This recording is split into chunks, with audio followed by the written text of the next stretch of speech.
Ayman è un bambino che ha 17 anni, che studia a Treviso, è stato sempre un bravo bambino e saluta tutti, sorridenti, diciamo, abbraccia tutti, diciamo, personaggi che piacciono a tutti.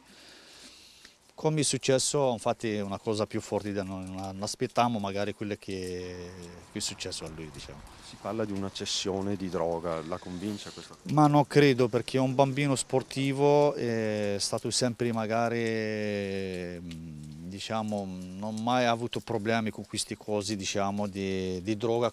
Un ragazzo solare, sportivo, impossibile avesse a che fare con un giro di hashish. Il giorno dopo la tragedia a casa Benameur è un crocevia di amici e conoscenti. L'abbraccio alla madre e al padre è corale. È venerdì, il giorno sacro per l'Islam. Alle 12:30 la preghiera è per Ayman. Da ieri sera la vita di questa famiglia italo-algerina, che in passato ha vissuto anche a Spresiano e Villorba, è stata stravolta. Il 17enne è morto a pochi passi da casa. Da qui era uscito poco dopo le 14, come raccontato anche dal padre ai nostri microfoni. La notizia di quanto successo alle 7 di sera, poi la corsa verso il corpo esanime del figlio. Io stavo dormendo, mi sono svegliato, ci sono due persone che sono arrivate da me, tuo figlio che stava a terra, non lo so niente. A raggiungere la famiglia in mattinata anche l'avvocato Luciano Meneghetti.